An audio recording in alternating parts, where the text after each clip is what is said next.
Hello and welcome to All Sports Weekly episode 9. I am Trevor and this week I have Marcus with me. How you doing? Hoi hoi. Feeling good? Good to being good. Yep. Ready to go? Feeling good.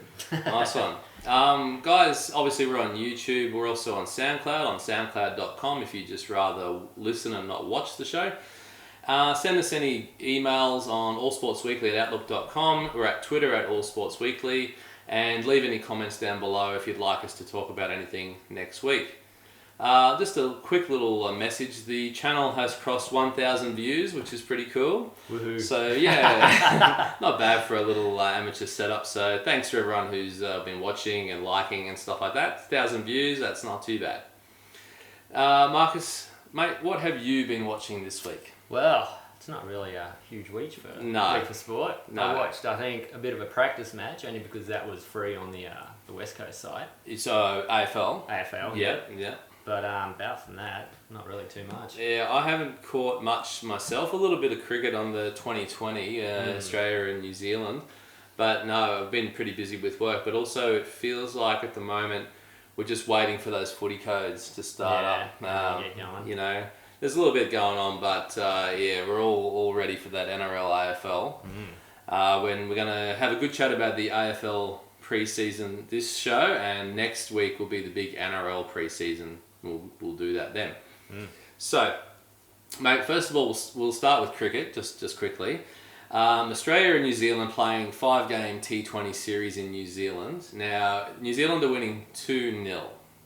They flogged us in the first game. Yep. Second game was a cracker, 4 runs. Yep. Once again, yeah. And then COVID's come again. Yeah. And I just feel like this is every week, COVID. But New Zealand obviously had such a great run. Just bad luck. They've had a COVID outbreak in Auckland. Yep. Obviously, they have a pretty hard stance over there, and fair enough. They're going to play the last 3 games, but they're all going to be in Wellington. No crowds. Because they had a packed house. They did. And yeah, I think the crowds, it's going to be... It's not the same watching it when you just can hear a pin drop and... Yeah. It was good. The atmosphere was good. They got smaller grounds. They're only about 10,000, but they're chockers. So that's a shame, but Australia have to win the next 3 games.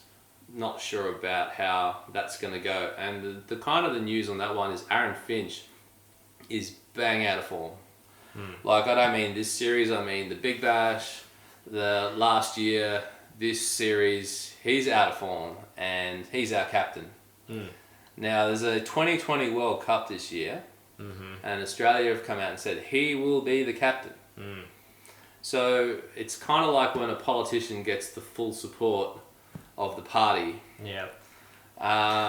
He needs runs. He does need runs. I don't know if he can be our captain in this form.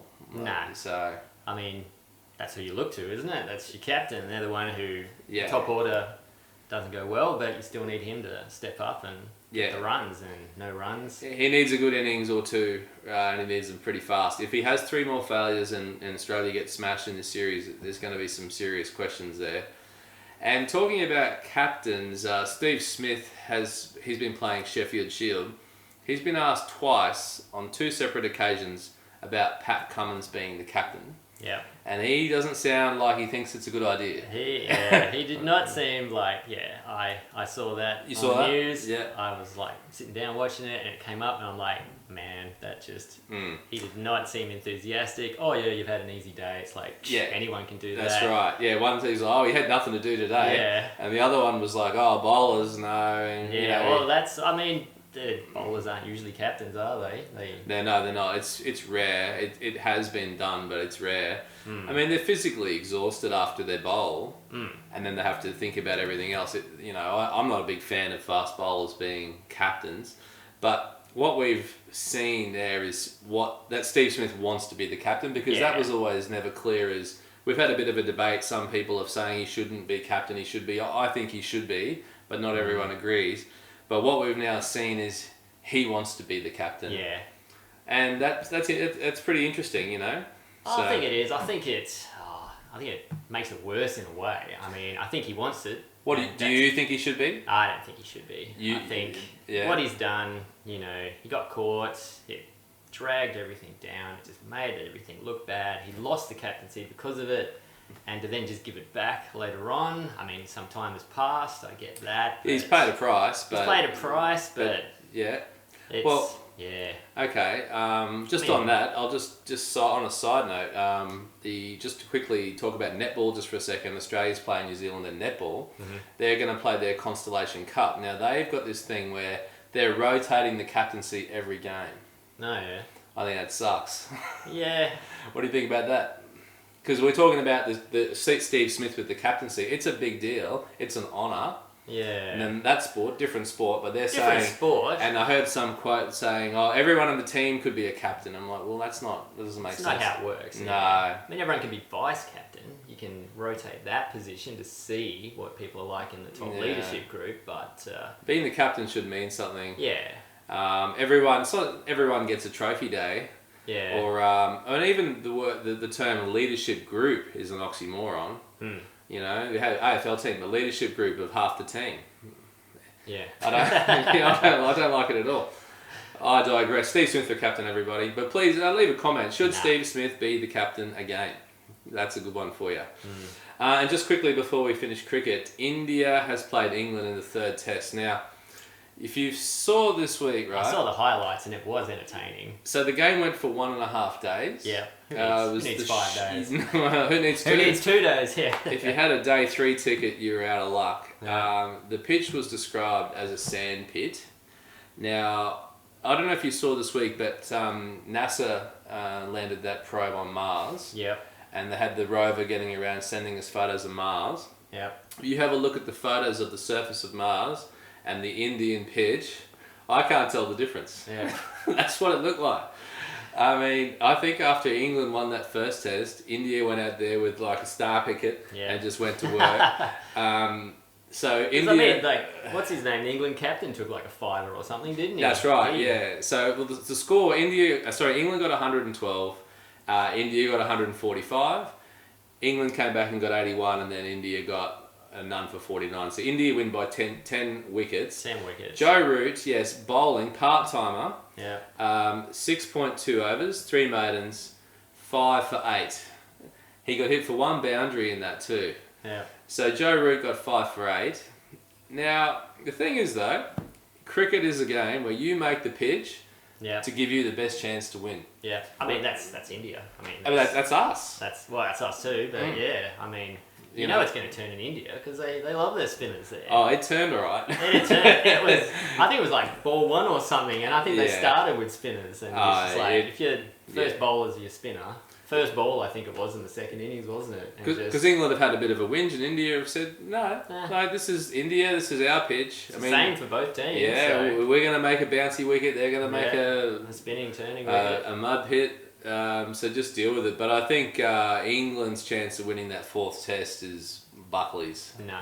Well, I don't think... I think it's better for us with the Ashes and stuff anyway. You want to demoralise... Certainly I'm not an English supporter, but interesting test cricket happening there. Yeah. Alright, so we're just going to change to a bit of boxing just quickly. So the biggest name in world boxing, without doubt, is Canelo Alvarez. He's the man, you know. He's the pound for pound, you know, arguably the best.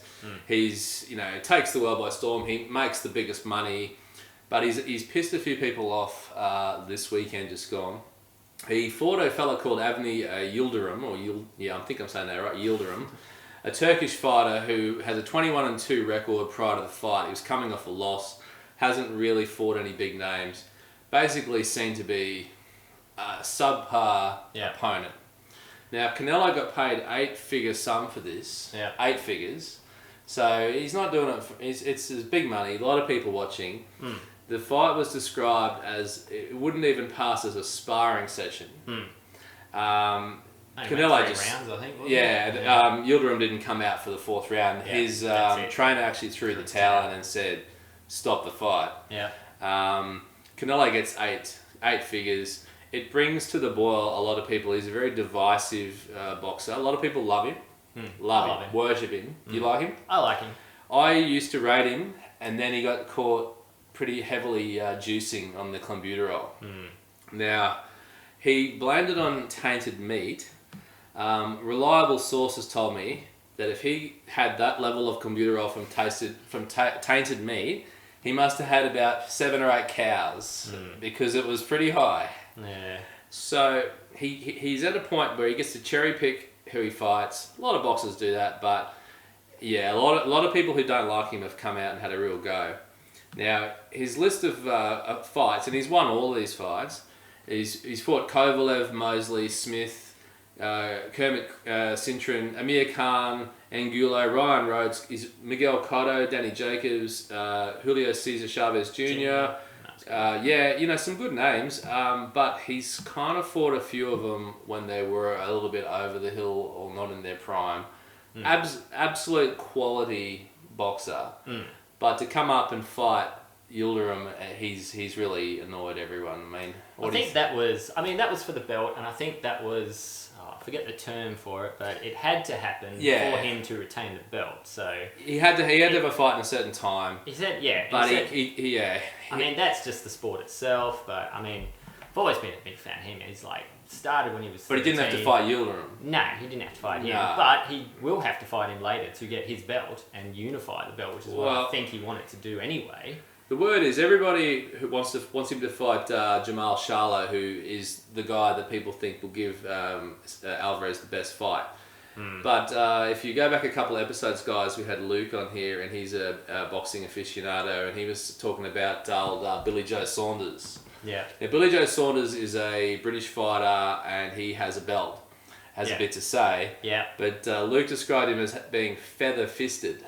Okay. Which is not a good thing for a boxer. I think I know Saunders. I think he does have the other belt, and I think he does. He does have the belt.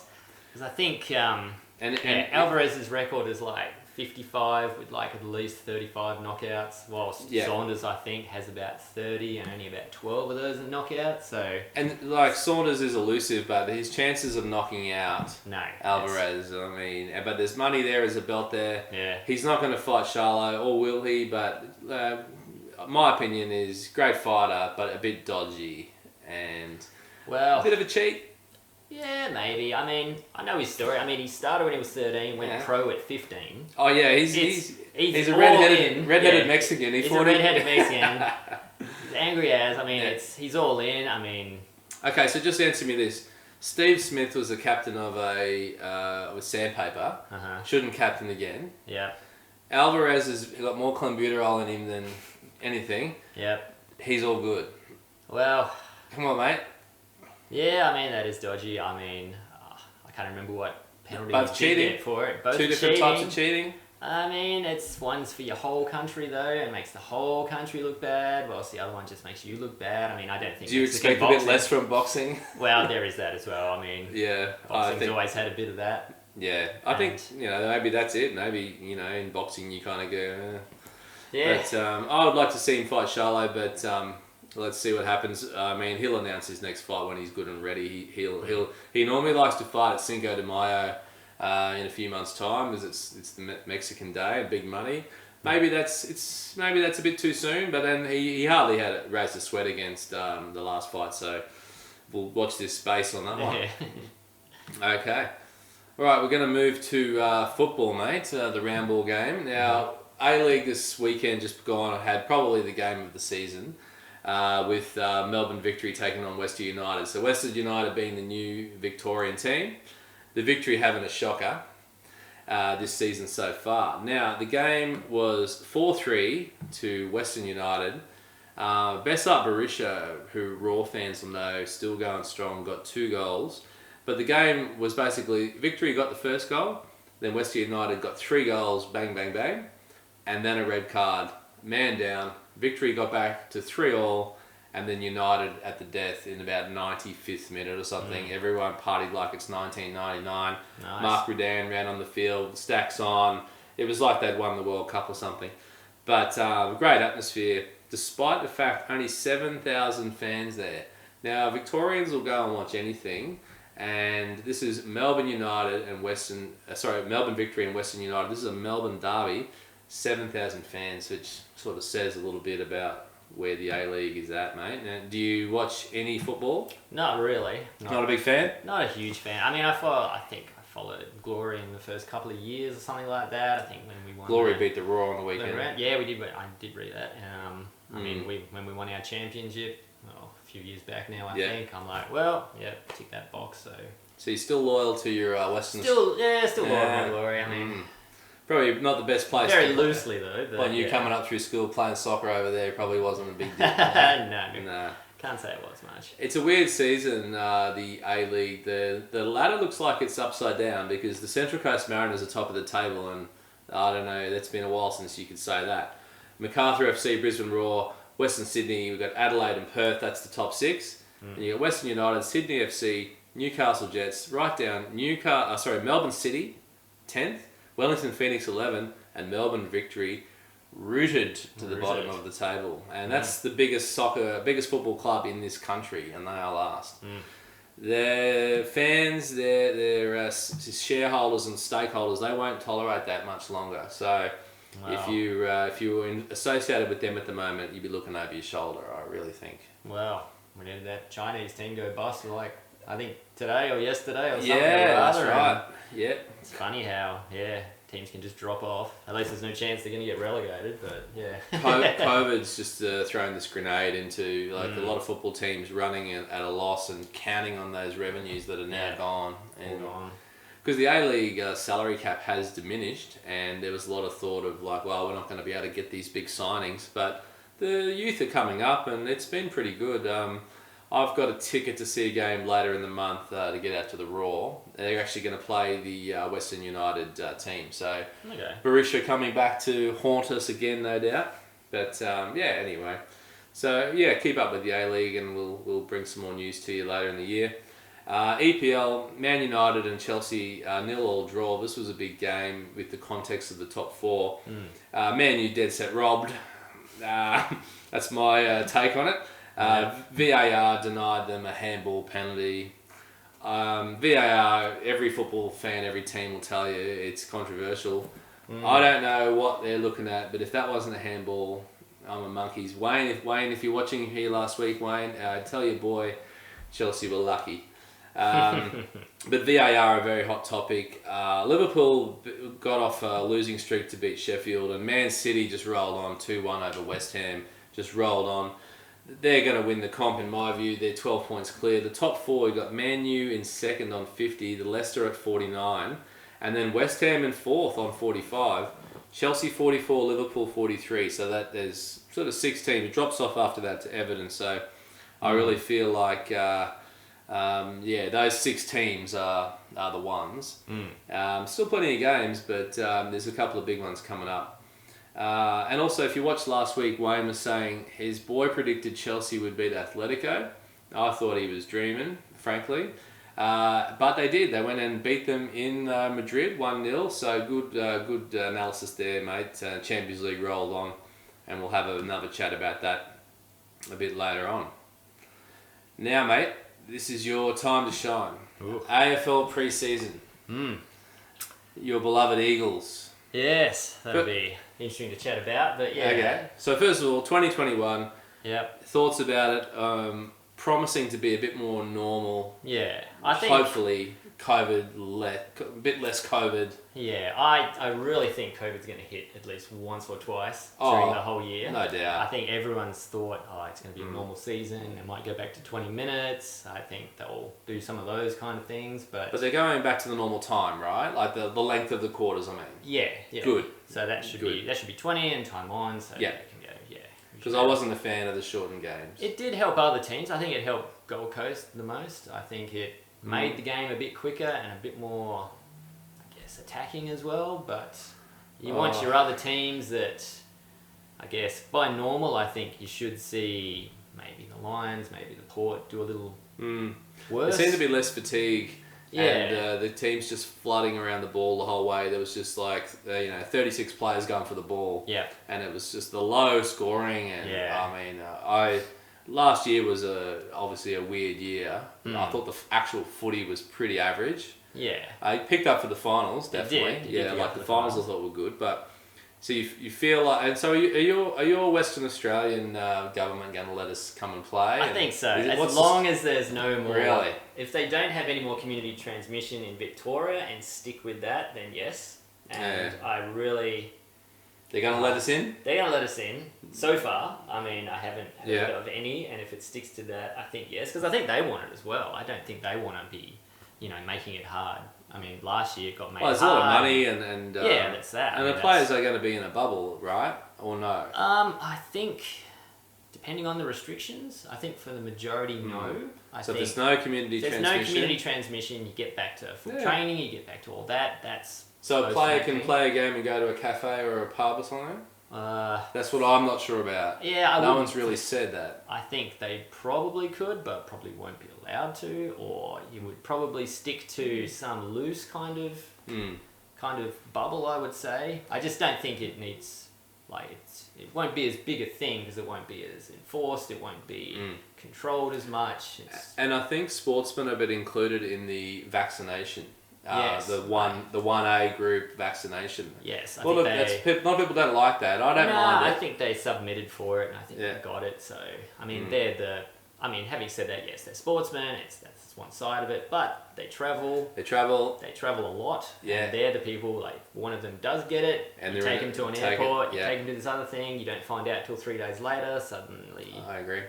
Have you had yours yet? No, not yet. I've had mine. I've had my COVID jab. Well, first half of it.